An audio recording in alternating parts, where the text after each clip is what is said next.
नमस्कार।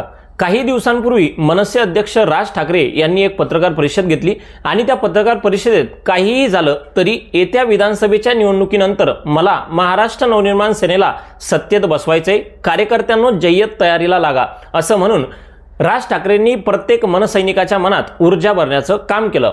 लोकसभेला आपण जरी महायुतीला किंवा भाजपला साथ दिली असली तरी विधानसभेची निवडणूक आपण स्वबळावर लढणार आहोत। महाराष्ट्रात आपण 200 ते 225 जागांवर आपले उमेदवार उभे करणार आहोत असंही राज ठाकरेंनी सांगितलं। आता महाराष्ट्रात सुरू असलेला मराठा ओबीसी वाद असेल, मागच्या काही वर्षात झालेलं सत्तांतर असेल, फुटलेले पक्ष असतील, मराठी भाषेला मिळालेला अभिजात दर्जा असेल, महाराष्ट्रातून अनेक प्रकल्प गुजरातला गेलेला प्रश्न असेल, महाराष्ट्राच्या विकास आराखड्याचा प्रश्न असेल, या सगळ्या मुद्द्यांमुळे महायुती आणि महाविकास आघाडीला कंटाळलेला महाराष्ट्र यावेळेस तरी राज ठाकरेंना साथ देईल का हे येत्या काळात बघण्यासारखं असेल। राज ठाकरेंचा जन्म जरी बाळासाहेब ठाकरेंच्या घरात झाला असला तरी राज ठाकरेंचा राजकीय प्रवास हा नेहमीच संघर्षाचाच राहिलाय।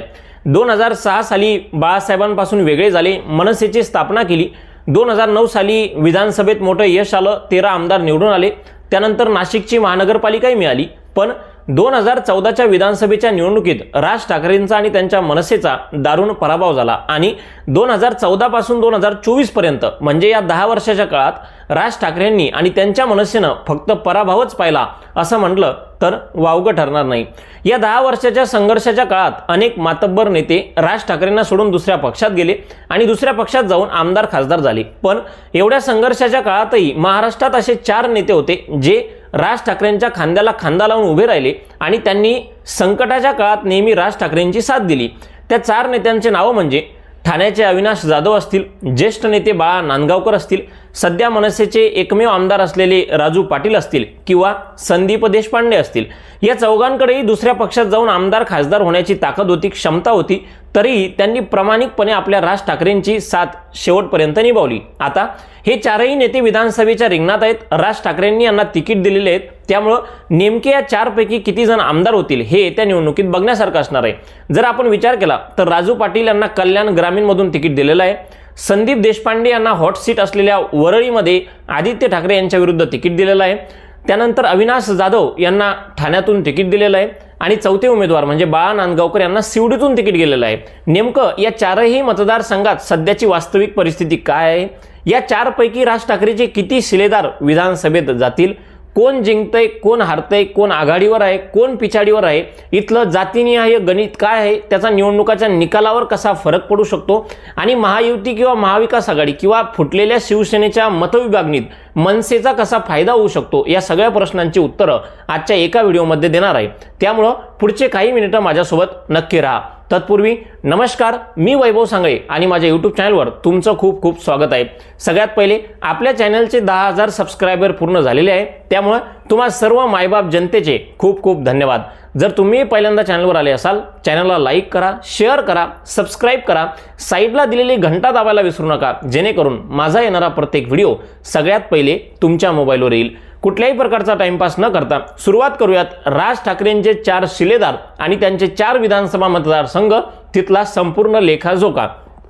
सुरुवात करूयात अविनाश जाधवांच्या ठाणे विधानसभा मतदारसंघातून, कारण मागच्या वेळेस जरी मनसेचा एकच आमदार झाला असला तरी त्यानंतर सगळ्यात कमी फरकानं हरणारा आमदार म्हणजे अविनाश जाधव होते। ठाण्यातून अविनाश जाधवांचा फक्त 20,000 मताधिक्यानं पराभव झाला होता। तिथं बीजेपीचे संजय केळकर विजयी झाले होते 20,000 मताधिक्यानं।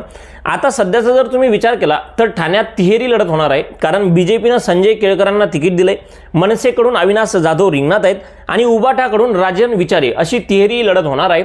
हिंदुत्वाचा कोणताही मुद्दा असेल, दहीहंडीचा मुद्दा असेल, गोरगरिबांवर होणारा अन्याय असेल, जेव्हा जेव्हा हे प्रश्न बाहेर येतात तेव्हा तेव्हा अविनाश जाधव हे नाव ठाण्यातून तुम्ही नेहमी ऐकत असाल। त्यामुळं मागच्या निवडणुकीत जरी अविनाश जाधवांचा 20,000नं पराभव झाला असला तरी यावेळेस उबाटा गटाचे राजन विचारे आणि बीजेपीचे संजय केळकर हे दोघंही मागच्या वेळेस महायुतीचा भाग होते, त्यामुळे जर यांच्यामध्ये मतविभागणी झाली त्यामुळे अविनाश जाधवांचा नंबर इथं लागण्याची शक्यता आहे। कारण मागची त्यांची लीडही कमी होती, त्यामुळे ती लीड अविनाश जाधव भरून काढतील असंच इथल्या नागरिकांचं किंवा स्थानिकांचं म्हणणं आहे. जर आपण इथलं जातीनिहाय गणित बघितलं तर इथं SC ST किंवा मागासवर्गीय समाजाचं मतदान 7% म्हणजे जवळजवळ 25,000 मतदान आहे. मुस्लिम समाजाचं मतदानही इथं 8% आहे म्हणजे जवळजवळ 27,000. आणि जर एकूण मतदानाचा विचार केला तर एकूण मतदान 3,50,000 इतकं आहे. आता मी तुम्हाला गणित सांगतो. जर मुस्लिम आणि SC ST मतदान संजय केळकरांपासून उबाटा राजन विचारे यांच्याकडे जर गेलं तर कदाचित या मतविभागणीत अविनाश जाधवांचा विजय इथं होऊ शकतो अशी सध्याची परिस्थिती आहे. ठाणे विधानसभा मतदारसंघ हा शिवसेनेचा बालेकिल्ला राहिलाय. 1990 पासून 2009 पर्यंत इथं फक्त शिवसेनेचे आमदार होते, पण 2014 आणि 2019 साली बीजेपीच्या संजय केळकरांनी याच्यावर आपलं नाव कोरलं होतं. तर हा एक संपूर्ण लेखाजोखा होता ठाणे विधानसभा मतदारसंघाचा. आता नेमकं इथले मतदार यावेळेस तरी अविनाश जाधवांना कौल देतील का हे येत्या काळात बघण्यासारखं असेल. दुसरा विधानसभा मतदारसंघ म्हणजे मनसेचे एकमेव आमदार असलेल्या राजू पाटलांचा. कल्याण ग्रामीणचे राजू पाटील सध्या आमदार आहेत, विद्यमान आमदार आहेत. मागच्या निवडणुकीत त्यांनी शिवसेनेचे रमेश म्हात्रे यांचा तब्बल 7,000 मताधिक्यानं पराभव केला होता. यावेळेस उभाटा गटाकडून सुभाष भोईर रिंगणात आहेत. सुभाष भोईर विरुद्ध राजू पाटील अशी लढत होण्याची शक्यता आहे. भारतीय जनता पार्टीकडून सध्या कुणाचंही नाव इथं दिलं गेलेलं नाही, त्यामुळं कदाचित या मतदारसंघात भारतीय जनता पार्टी मनसेला पाठिंबा देऊ शकते अशी चर्चा चालू आहे. जर असं झालं तर राजू पाटलांसाठी हा रस्ता अजून सोपा होईल. या मतदारसंघातले प्रमुख मुद्द्यांचा विचार केला तर इथलं रोडचे कामं असतील, इथलं गटार असेल, इथले फेरीवाले असतील. स्थानिकांना बोललं असताना 70% स्थानिक लोक राजू पाटील यांच्या कामावर खुश आहेत आणि परत एकदा राजू पाटलांनाच विजयी करू असं त्यांचं मत आहे. 2009 मध्ये या मतदारसंघात मनसेचे रमेश पाटील आमदार झाले होते. 2014 मध्ये सुभाष भोईर आमदार झाले होते. 2019 मध्ये राजू पाटील आणि या 2014 मध्ये जे सुभाष भोईर आमदार होते त्यांनाच आता परत एकदा उद्धव ठाकरेंनी तिकीट दिलेलं आहे. जर आपण जातीनिहाय मतदानाचा विचार केला तर इथं SC ST समाजाचं 7% म्हणजे 28,000 मतदान आहे. मुस्लिम समाजाचं 4% म्हणजे 16,000 मतदान आहे. आणि टोटल मतदान इथं खूप जास्त आहे, जवळजवळ 4.5 लाखाच्या आसपास संपूर्ण मतदान कल्याण ग्रामीणचं आहे. त्यामुळं राजू पाटील स्वतःचा गड राखू शकतील का नाही हे येत्या काळात बघण्यासारखं ठरेल. पण सध्या जर तुम्ही स्थानिकांचा आढावा घेतला तर इथं कुठेतरी राजू पाटील सध्या आघाडीवर दिसत आहे. म्हणजे तुम्ही ठाण्याचा विचार करा किंवा कल्याण ग्रामीण या दोनही मतदारसंघात मनसेचे नेते विजयी होण्याची शक्यता दर्शवली जाते. तिसरा मतदारसंघ आणि सर्वात चर्चेत असलेला मतदारसंघ म्हणजे ज्या मतदारसंघाचे सध्या शिवसेनेचे आदित्य ठाकरे विद्यमान आमदार आहेत तो मतदारसंघ म्हणजे वरळी मतदारसंघ. या मतदारसंघात मागच्या वेळेस राज ठाकरेंनी स्वतःचा उमेदवार दिला नव्हता. आपल्या भावाचा मुलगा पहिल्यांदा निवडणुकीत उभा राहतोय, त्यामुळे एक भाऊ धर्म निभावण्यासाठी राज ठाकरेंनी ते काम केलं होतं. पण सध्या जेव्हा राज ठाकरेंनी स्वतःच्या मुलाला निवडणुकीमध्ये उतरलं तेव्हा उद्धव ठाकरेंनी त्यांच्या विरोधात उमेदवार दिलाय. त्यामुळे याही गोष्टीला सध्या महाराष्ट्रात खूप चर्चा चालू आहे. पण तो विषय सोडा. वरळी विधानसभा मतदारसंघाचे सध्या विद्यमान आमदार आदित्य ठाकरे मागच्या निवडणुकीत तब्बल 67,000 मताधिक्यानं विजयी झाले होते. त्यांनी राष्ट्रवादीचे सुरेश माने यांचा तब्बल 67,000 मताधिक्यानं पराभव केला होता. सध्या यावेळेस आदित्य ठाकरे विरुद्ध मनसेचे संदीप देशपांडे अशी सरळ लढाई होण्याची शक्यता आहे. सध्या इथं शिंदे गट आणि बीजेपीमध्ये भांडणं चालू आहेत, कारण शिंदे गटाकडून सुशांत शेलार आणि बीजेपीकडून सायना एनसी या दोघंही निवडणूक लढण्यासाठी इच्छुक आहेत. त्यामुळे आता नेमकं ही जागा शिंदे गटाला सुटती की बीजेपीला सुटती की दोघेही गोष्टी सोडून हे सगळे संदीप देशपांडेंना पाठिंबा देतात हे येत्या काळात बघण्यासारखं असणार आहे. जर तुम्ही वरळी विधानसभा मतदारसंघाचा विचार केला तर इथला कोळीवाड्याचा प्रश्न सगळ्यात मोठा प्रश्न आहे.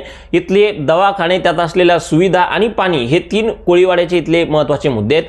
पण स्थानिकांशी बातचीत केली असता आजही इथं आदित्य ठाकरेंचा मोठा फॅन बेस आहे आणि आदित्य ठाकरेंची पोझिशन इथं स्ट्रॉंग मानली जाते. आदित्य ठाकरेंची लीड नक्कीच कमी होईल, पण विजयी आदित्य ठाकरेच होतील असं स्थानिकांचं म्हणणं आहे. सध्या जे काही संदीप देशपांडे मनसेचे उमेदवार आहेत त्यांची एक पत्रकार परिषद झाली तेव्हा त्यांनी म्हटलं की मी नेहमी इथं उपलब्ध असतो, नेहमी मी वरळीकरांच्या सेवेत काम करतो, त्यामुळे वरळीकर मलाच निवडून देतील. पण नेमकं आता असं घडेल का नाही हे येत्या काळात बघण्यासारखं असणार आहे. त्यामुळं माझा तरी जो काही ॲनालिसिस मी केला किंवा ज्या काही स्थानिकांशी बोललो त्यानुसार आदित्य ठाकरेंचाच इथं विजय होईल अशी शक्यता आहे.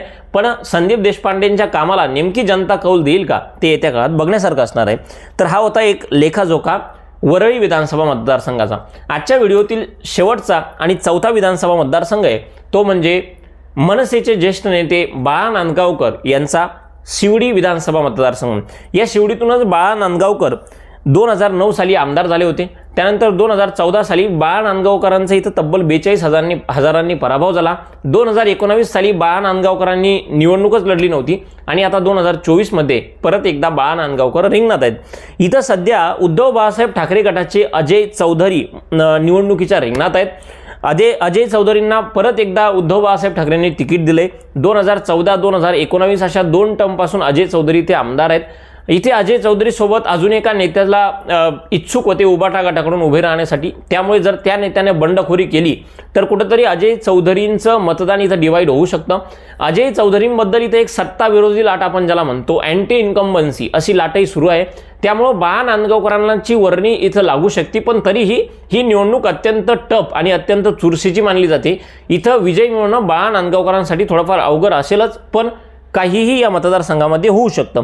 जर तुम्ही विचार केला तर लोकसभेला इथं उद्धव ठाकरे गटाच्या अरविंद सावंतांना तब्बल 17,000 मतांची लीड होती. त्यामुळं अजय चौधरी इथे जिंकतील असं बऱ्याच स्थानिकांचा अंदाज आहे. पण तरीही निवडणूक अजय चौधरींसाठी मागच्या निवडणुकी इतकी सोपी राहणार नाही हे तेवढंच खरं आहे. इथं जर आपण जातीनिहाय मतदानाचा विचार केला तर SC/ST किंवा मागासवर्गीय समाजाचं मतदान इथं 5% म्हणजे 16,000 आहे. मुस्लिम समाजाचं मतदान 8% म्हणजे तब्बल 22,000 आहे आणि टोटल मतदान 3,20,000च्या आसपास या शिवडी विधानसभा मतदारसंघात आहे. इथं लढत ही चुरशीचीच होणार अशी शक्यता मानली जाते. त्यामुळं आता नेमकं काय होईल? भाजप किंवा शिंदे गटांना अजूनही इथून उमेदवार दिलेला नाही. त्यामुळे त्यांचा कोणता उमेदवार असेल हे सगळे प्रश्नार्थक चिन्हच अजूनही आहेत. अशी शक्यता आहे की काही मतदारसंघात महायुती मनसेला साथ देईल आणि या मतदारसंघात जर तसं झालं तर बाळा नांदगावकरांसाठी हा मतदारसंघ अजून सोपा होईल. तर हा होता संपूर्ण आढावा या 4ही विधानसभा मतदारसंघांचा. जसं मी सांगितलं, ठाण्यातून आणि कल्याण ग्रामीणमधून मनसेचे उमेदवार जिंकण्याची सगळ्यात जास्त शक्यता आहे. वरळीमध्ये मनसे जिंकणं थोडं अवघड आहे, पण तरीही संदीप देशपांडेंना लोक कौल देतील का ते येत्या काळात बघण्यासारखं असेल. आणि जी काही ही शिवडीची विधानसभा सीट आहे ही सीट खूप टफ कॉम्पिटिशनमध्ये होणार आहे. त्यामुळे थोड्याफार मार्कांना जर सीट लागली तर बाळा नांदगावकरांचा विजयही इथे होऊ शकतो. पण आजचा विचार केला तर अजय चौधरींना थोडाफार वरचढ इथं मानलं जाते. हा संपूर्ण आढावा होता राज ठाकरे आणि त्यांच्या मनसेतील 4 प्रमुख नेते आणि त्यांच्या विधानसभा मतदारसंघांचा. आता या संपूर्ण विषयावर तुम्हाला काय वाटतं? या 4 मतदारसंघात कोण जिंकेल, कोण हरेल? राज ठाकरेंना मतदान देणं सध्या का गरजेचं आहे? या संपूर्ण प्रकरणावर जे काही तुमचं मत असेल ते मनमोकळेपणानं कमेंट बॉक्समध्ये बोला. आणि अशाच नवनवीन आणि माहितीपूर्ण व्हिडिओसाठी आपल्या चॅनलला सबस्क्राईब करायला विसरू नका. आजच्यासाठी फक्त एवढंच. परत भेटूयात एका अशाच माहितीपूर्ण आणि महत्त्वाच्या व्हिडिओसोबत. तोपर्यंत खूप खूप धन्यवाद.